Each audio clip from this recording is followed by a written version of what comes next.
សូមស្វាគមន៍ប្រិយមិត្តចូលមកកាន់ការនិទានរឿងរបស់បាសីទេពជាបន្តទៀតថ្ងៃនេះយើងទៅស្ដាប់អំពីហេតុការណ៍មួយពាក់ព័ន្ធទៅជាមួយនឹងគ្រូបង្រៀនម្នាក់ដែលបានស្លាប់នៅក្នុងសាលាហើយវិញ្ញាណរបស់គាត់ក៏បានលងបន្លាចសិស្សនៅទីនោះជាពិសេសនោះគឺសិស្សដែលគាត់ធ្លាប់បានបង្រៀនចង់ដឹងថាសាច់រឿងនេះមានហេតុការណ៍និងរឿងដ៏គួរឲ្យភ័យខ្លាចអ្វីខ្លះនោះយើងចូលទៅស្ដាប់ជាមួយនឹងមើលសេទេទាំងអស់គ្នាដូចតទៅកំណត់ត្រាទី67វិញ្ញាណគ្រូបង្រៀននៅក្នុងសាច់រឿងមួយនេះដកស្រង់ឡើងចេញអំពីសិស្សសាលាម្នាក់ដែលគាត់ជាសិស្សសាលារៀនថ្នាក់ទី5នៅក្នុងកំឡុងឆ្នាំ2006បើគិតទៅពេលវេលា20ឆ្នាំទៅហើយប៉ុន្តែហាក់បីដូចជាកន្លងហួសទៅមួយប្រព្រឹត្តភ្នែកតែប៉ុណ្ណោះហើយកាលពី20ឆ្នាំមុនសាលារៀននីមួយៗគឺមិនសូវមានភាពល្អប្រសើរនោះទេភាគច្រើនគឺជាសាលារៀនដែលសល់ពីសម័យសង្គមមកបុរសម្នាក់ឈ្មោះថាច័ន្ទគាត់គឺជាសិស្សរៀននៅសាលាមួយកន្លែងដែលសូមមិនបញ្ចេញឈ្មោះឡើយហើយសាលាដែលគាត់រៀននោះគឺមានសាលាជាច្រើនខ្នងប៉ុន្តែមានសាលារៀនមួយគឺជាសាលារៀនដែលប្រក់ដោយស័ង្កសីដែលមានអាយុកាលគឺមិនដឹងជាប្រមាណឆ្នាំហើយទេហើយបានសាងសង់ជញ្ជាំងអំពីឈើបើស្មានមិនខុសទេអាចសាងសង់ក្នុងសម័យប៉ុលពតយើងនេះឯងប៉ុន្តែខ្ញុំគ្រាន់តែមានការសន្និដ្ឋានតែប៉ុណ្ណោះគាត់បាននិយាយដើមហេតុប្រាប់អំពីរឿងគ្រូបង្រៀនស្រីម្នាក់ដែលមានអាយុប្រមាណជាង40ឆ្នាំការដើមឡើយអ្នកគ្រូគឺជាគ្រូបង្រៀនផ្នែកសិក្សាសង្គមហើយគាត់បានមកបង្រៀនសិស្សជារៀងរាល់ថ្ងៃប៉ុន្តែនៅថ្ងៃមួយគាត់បានប្រាប់សិស្សសាលាថាថ្ងៃនេះគាត់អត់បានទៅបង្រៀនទេព្រោះអីគាត់អត់ស្រួលខ្លួននៅផ្ទះគាត់ប្រាប់ថាគាត់សុំច្បាប់សម្រាប់មួយថ្ងៃហើយឲ្យសិស្សសាលាត្រឡប់ទៅផ្ទះវិញចុះនៅថ្ងៃនេះគឺគាត់អត់បានមកបង្រៀនទេនៅពេលនោះសិស្សានុសិស្សទាំងអស់ក៏បានប្រាប់គ្នាថាថ្ងៃនេះអ្នកគ្រូអត់បានមកបង្រៀនទេព្រោះថាអ្នកគ្រូរបស់យើងគាត់មិនស្រួលខ្លួនអញ្ចឹងហើយសិស្សសាលាទាំងអស់គ្នាក៏នាំគ្នាត្រឡប់ទៅផ្ទះវិញជាធម្មតាលុះដល់ពេលស្អែកឡើងនៅពេលព្រឹកពួកគាត់នឹងក៏មករៀនតាមធម្មតាដែលគាត់ធ្លាប់មកសាលាជារៀងរាល់ថ្ងៃប៉ុន្តែគាត់រងចាំរហូតដល់ម៉ោង7ទៅហើយមិនឃើញមានគ្រូមកសោះដោយបន្ទប់រៀនថ្នាក់ផ្សេងៗគឺលោកគ្រូអ្នកគ្រូគេមកអស់ហើយដោយឡែកនៅតែអ្នកគ្រូរបស់ពួកគាត់ដែលមិនទាន់ឃើញមកសោះមិនដឹងថាគាត់ជាហើយឬនៅនោះទេនៅពេលនោះបងច័ន្ទក៏បានធ្វើដំណើរទៅប្រាប់នាយកសាលាថាលោកគ្រូនាយកសាលាអ្នកគ្រូរបស់ខ្ញុំមិនឃើញមកបង្រៀនខ្ញុំទេម្សិលមិញគាត់ប្រាប់ថាគាត់អត់ស្រួលខ្លួនប៉ុន្តែថ្ងៃនេះមិនឃើញមានអ្នកណាផ្ដល់ដំណឹងអំពីគាត់សោះមិនដឹងថាគាត់យ៉ាងម៉េចយ៉ាងម៉ាហើយទេលោកគ្រូអញ្ចឹងហើយលោកគ្រូនាយកក៏បានប្រាប់ទៅកាន់បងច័ន្ទថាមិនអីទេចាំលោកគ្រូតាក់ទងទៅឲ្យបើមានដំណឹងយ៉ាងណាយ៉ាងណីចាំគ្រូប្រាប់ថ្នាក់ពួកឯងបន្តទៀតព្រោះថាកាលពីឆ្នាំ2006នោះសិស្សានុសិស្ស 100% គឺគ្មានទូរស័ព្ទនោះទេគឺមានតែលោកគ្រូអ្នកគ្រូនោះទេដែលមានសិទ្ធិកាន់ទូរស័ព្ទហើយបើមានសិទ្ធិកាន់ទូរស័ព្ទក៏គ្មានសមត្ថភាពនៅក្នុងការទិញទូរស័ព្ទប្រើដូចថ្មីសម័យបច្ចុប្បន្នឡើយព្រោះលុយពីសម័យកាលនោះគឺពិបាករកខ្លាំងណាស់យើងចូលទៅកាន់សាច់រឿងរបស់យើងជាបន្តទៀតលុះដល់ពេលលោកគ្រូនាយកតាក់ទងទៅកាន់អ្នកគ្រូថាតើមកបង្រៀនសិស្សនៅថ្ងៃណាប្រាប់គាត់ឲ្យបានច្បាស់មកនឹងគាត់បានប្រាប់សិស្សរបស់គាត់ឲ្យមករៀនចំថ្ងៃដែលអ្នកគ្រូមកបង្រៀនវិញកុំឲ្យពួកគេចាំបាត់អញ្ចឹងទៅលុះដល់ពេលលោកគ្រូនាយកតាក់ទងបានហើយ អ្នកគ្រូក៏បានតបមកវិញថាថ្ងៃស្អែកខ្ញុំនឹងទៅបង្រៀនជាធម្មតាហើយលោកគ្រូនាយកសូមអធិស្ឋានផងដោយសារតែខ្ញុំមិនស្រួលខ្លួនពេកលុះដល់តែពេលស្អែកឡើងទៅអ្នកគ្រូរបស់បងច័ន្ទក៏បានមកបង្រៀនជាធម្មតាហើយសាលារបស់គាត់នឹងគឺជាសាលាបែបពីដើមមានជណ្ដើររហូតដល់7កាំឯណោះបើកម្ពស់ខ្ពស់ពីដីប្រហែលជា3ម៉ែត្រ4ម៉ែត្រដែរគឺខ្ពស់គួរសមដែរបងប្អូនយើងហើយសាលាបែបអញ្ចឹងខ្ញុំក៏ធ្លាប់ឆ្លងកាត់នៅក្នុងការសិក្សាដែរគឺជាសាលាដែលសេសសល់ពីសម័យបារាំងមកក៏ថាបានដែរឃើញថាសភាពគឺចាស់ទ្រុឌទ្រោមមែនទែនលុះពេលស្អែកឡើងសិស្សានុសិស្សក៏អង្គុយចាំក្នុងថ្នាក់ដើម្បីចាំអ្នកគ្រូមកបង្រៀនតាមទម្លាប់ជាធម្មតាពេលដែលអ្នកគ្រូឡើងមកដល់សាលារៀនសិស្សានុសិស្សក៏បានគោរពទៅតាមទម្លាប់និងទៅតាមគេហៅថារបៀបរបបសិស្សហើយនិងគ្រូដល់តែពេលសិស្សានុសិស្សទាំងអស់គ្នាក៏បានសួរនាំអំពីសុខភាពអ្នកគ្រូថាតើអ្នកគ្រូយ៉ាងម៉េចហើយកើតខ្យល់ពី3ថ្ងៃមុនតើបានធូរហើយឬនៅពេលនោះអ្នកគ្រូក៏បានឆ្លើយតបថាមិនអីទេអ្នកគ្រូជាហើយអរគុណណាស់សិស្សទាំងអស់គ្នាដែលបានបារម្ភអំពីអ្នកគ្រូប៉ុន្តែអ្នកគ្រូលេងអីហើយព្រោះអ្នកគ្រូបានលេបថ្នាំដែលទៅទិញពីពេទ្យរួចហើយក៏បានធូរគ្រាន់បើដែរលុះដល់ពេលដល់ម៉ោងត្រឡប់ទៅផ្ទះអ្នកគ្រូក៏បានធ្វើដំណើរចេញទៅមុនកូនសិស្សហើយនៅពេលដែលគាត់បានធ្វើដំណើរដល់មុខកម្មចន្ទាចុះពីលើសាលានោះគាត់ក៏បានវិលមុខដួលរមៀលធ្លាក់ពីលើកម្មចន្ទាតាំងតែពីជាន់លើរហូតដល់ក្រោមដីឯណោះហើយធ្វើឲ្យគាត់បោកក្បាលហូរឈាមយ៉ាងច្រើននៅពេលដែលសិស្សានុសិស្សនិងលោកគ្រូអ្នកគ្រូនៅបៀតនោះឃើញដូច្នេះក៏នាំគ្នាទៅលើកត្រកងអ្នកគ្រូហើយក៏បញ្ជូនគាត់ទៅមន្ទីរពេទ្យដែលនៅជិតបំផុតពេលដែលទៅដល់មន្ទីរពេទ្យភ្លាមពេទ្យក៏បានប្រាប់ថាអ្នកគ្រូបានដាច់សរសៃឈាមហើយស្លាប់បាត់ទៅហើយពិត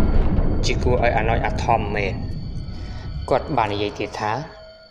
នៅពេលដែលអ្នកគ្រូស្លាប់បានមួយថ្ងៃដំបូង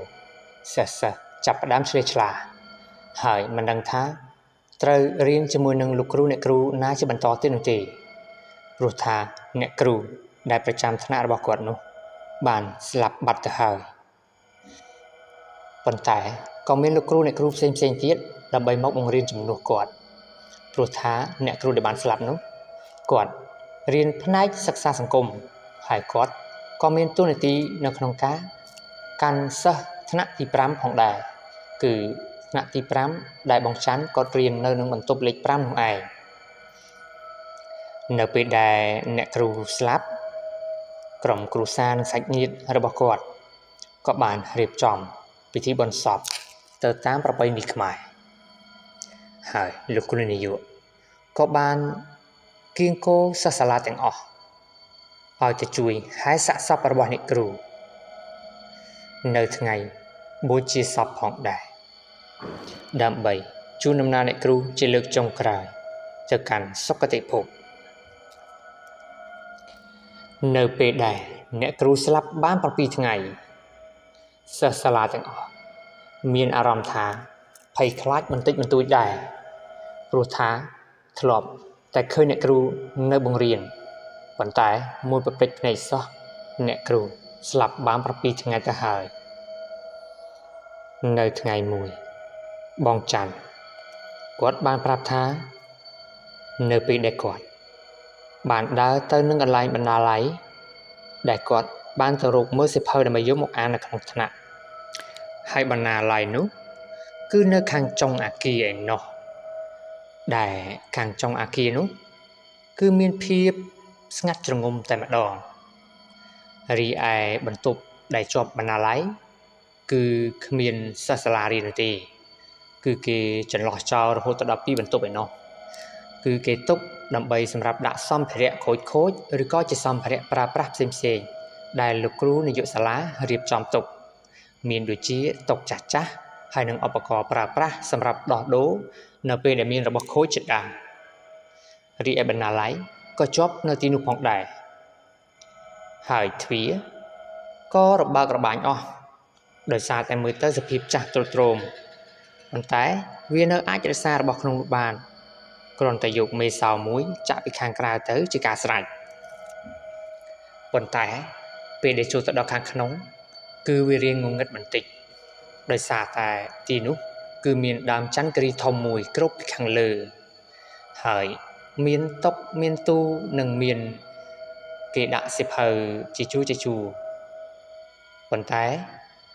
យូរទើបបងច័ន្ទក៏ចូលទៅបណ្ណាល័យម្ដង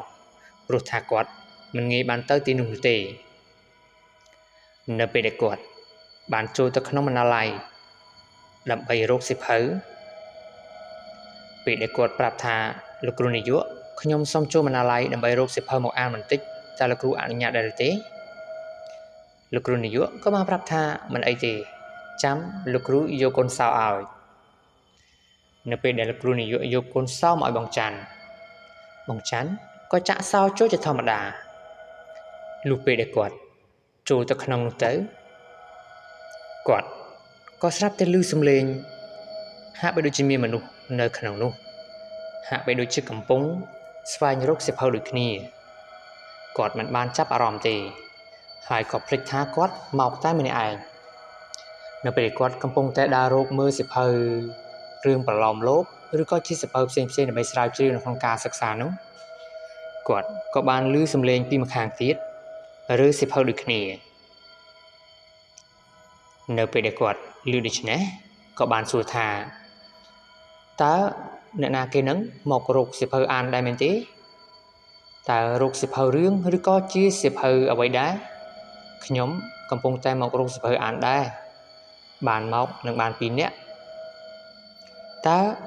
បងឬក៏ប្អូនមកពីថ្នាក់ណាដែរហើយរៀនថ្នាក់ទីប៉ុន្មានដែរខ្ញុំឈ្មោះថាច័ន្ទខ្ញុំរៀនថ្នាក់ទី5នៅពេលដែលគាត់និយាយយ៉ាងដូចនេះហើយក៏គ្មានឮសំឡេងឆ្លើយតបឡើយគឺឮតែសំឡេងឆ្លើយថាចាអ្នកគ្រូឮហើយអ្នកគ្រូនេះឯងគឺជាគ្រូបង្រៀននៅសិស្សថ្នាក់ទី5ឯងតើឯងចាំអ្នកគ្រូបានទេនៅពេលដែលគាត់ឮយ៉ាងដូចនេះគាត់នឹងក៏អត់មានអារម្មណ៍ភ័យខ្លាចអីដែរព្រោះថាគាត់អត់បានចាប់អារម្មណ៍ហើយក៏មិនបាននឹកឃើញគិតថាសិស្សសាលាឬក៏មិត្តភក្តិគ្នាឯងនឹងគេនិយាយលេងអញ្ចឹងទៅនៅពេលដែលគាត់និយាយតបទៅវិញថាអូអញ្ចឹងឯងតាមពិតអ្នកគ្រូបង្រៀននៅថ្នាក់ទី5ខ្ញុំសោះតើអ្នកគ្រូឈ្មោះអីដែរទៅនៅពេលនោះបងច័ន្ទគាត់ក៏បាននឹកឃើញដោយសារតែគ្រូបង្រៀនរបស់គាត់ឈ្មោះថាអ្នកគ្រូផល្លានៅពេលដែលឮសំឡេងអ្នកគ្រូម្នាក់នោះឆ្លើយតបថាតើសិស្សនៅចាំអ្នកគ្រូបានទេអ្នកគ្រូឈ្មោះថាអ្នកគ្រូផល្លាអ្នកគ្រូផល្លាកុំនិយាយលេងសើចអីអ្នកគ្រូផល្លាគាត់បានស្លាប់ហើយគឺគាត់ទើបតែធ្វើបុណ្យ7ថ្ងៃហើយតើមានអ្នកគ្រូផល្លាមកពីណាទៀតទៅមិត្តភក្តិឯងកុំមកបន្លាយគ្នាយ៉ាងដូចនេះណានៅក្នុងបណ្ណាល័យនេះដូចជារៀងល្ងឹតផងកុំលេងបន្លាយគ្នាអញ្ចឹងអីនៅពេលដែលគាត់និយាយលេងសើចយ៉ាងដូចនេះហើយគាត់ក៏បានដើររកមើលមនុស្សនៅជុំវិញកន្លែងដាក់សិភៅក្នុងបណ្ណាល័យនោះប៉ុន្តែក៏មិនបានឃើញអ្វីឡើយហើយគាត់ក៏បានមើលមុខមើលក្រោយមើលលើមើលក្រោមហាក់បីដូចជាមានអារម្មណ៍ថាមិនស្រួលនៅក្នុងខ្លួនឡើយតើអំបញ្ញមិញនេះជាសំឡេងរបស់អ្នកណាឲ្យប្រកាសទៅបើសិនជាសំឡេងរបស់អ្នកគ្រូផល្លាមែនច្បាស់ណាស់អ្នកគ្រូនឹងមកលងខ្ញុំជាមិនខានទេព្រោះថាអ្នកគ្រូកាលពីនៅរស់ចូលចិត្តយកកន្ពាត់ផ្ដៅវាយខ្ញុំណាស់ព្រោះខ្ញុំពូកែសុំច្បាប់អ្នកគ្រូពេកសូមវិញ្ញាណក្ខន្ធរបស់អ្នកគ្រូទៅកាន់សុគតិភពទៅក៏មកលុបបន្លាចខ្ញុំអីនៅពេលដែលគាត់គិតហើយនឹងនិយាយយ៉ាងដូចនេះ ស្រាប់តែមានស្រមោលអ្វីមួយយ៉ាងមកពីក្រោយគាត់ស្ទង់ហើយគាត់ក៏មិនហ៊ានងាកដែរដោយគាត់បិទភ្នែកហើយឃើញថាមានរបស់អ្វីមួយយ៉ាងមកប៉ះខ្នងគាត់ពីក្រោយដែលប៉ះថើប្រៀបបីដូចជាស្រមោលហើយគាត់មានអារម្មណ៍ថាត្រជាក់ចុងដៃចុងជើងនិងព្រីរោមបាសសក់ទៀតផងនៅពេលនោះគាត់ក៏បានឮសំឡេងមនុស្សស្រីខ្សឹបដាក់ត្រចៀកគាត់ថាមាននៅចាំអ្នកគ្រូទេអ្នកគ្រូមកលេងឯងហើយឯងចង់លេងជាមួយអ្នកគ្រូទេ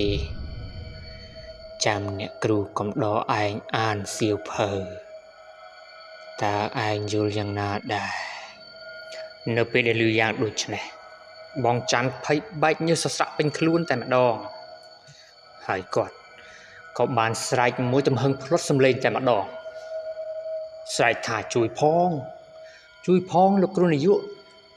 ខ្មោចអ្នកគ្រូផល្លាលួងខ្ញុំហើយនៅពេលដែលគាត់ស្រែកខ្លាំងយ៉ាងដូចនេះហើយគាត់ក៏បានបើកភ្នែកមកស្រាប់តែឃើញលោកគ្រូនាយកឈរនៅពីមុខគាត់ហើយបានសួរគាត់ថាណែតើច័ន្ទឯងកាត់អីនឹងបានជាមកស្រែកនៅក្នុងបណ្ណាល័យតែម្នាក់ឯងអញ្ចឹងផ្អើលឯងអស់ហើយលោកគ្រូស្មានតែមានរឿងអ្វីកើតឡើងតើណែហើយចុះចាក់សោទៅជិតដល់ម៉ោងត្រឡប់ទៅផ្ទះហើយលោកគ្រូនឹងអាចបានរៀបចំអីវ៉ាន់នៅពេលដែលគាត់ចេញពីទីនោះមកគាត់ក៏មិនបានប្រាប់ហេតុការណ៍ដែលថាខ្មោចអ្នកគ្រូផល្លាលងគាត់ដែរគាត់លាក់រឿងនេះទុកតែម្នាក់ឯងហើយសិស្សផ្សេងទៀតគេក៏បានប្រាប់ថាវិញ្ញាណខ្មោចរបស់អ្នកគ្រូផល្លាលងបន្លាចគេនៅពេលដែលពួកគេចូលទៅក្នុងបន្ទប់ទឹកឬក៏ចូលទៅក្នុងបណ្ណាល័យទៅរកសៀវភៅដើម្បីយកមកអានដោយបងច័ន្ទដែរប៉ុន្តែបងច័ន្ទវិញគាត់មិនដែលប្រាប់ហេតុការណ៍ដែលខ្មោចរបស់អ្នកគ្រូផល្លាលងគាត់នោះទេតើអ្នកទាំងអស់គ្នាជឿនៅក្នុងសាច់រឿងនេះដែរឬទេបើអ្នកធ្លាប់ជួបអ្នកនឹងជឿប៉ុន្តែបើអ្នកមិនជឿអាចស្ដាប់ទុកជាការកម្សាន្តបានសង្ឃឹមថាវីដេអូនេះនឹងអធិប្បាយទៅបើមានការប៉ះពាល់ឬក៏លើសលួសត្រង់កន្លែងណាមួយនោះសូមប្រិយមិត្តអធិស្ឋានតាមការគូយើងរងចាំជួបគ្នានៅវីដេអូក្រោយទៀតជាមួយនឹងមេសេចទេពនៅពេលនេះខ្ញុំបាទសូមអរគុណសូមគោរពលា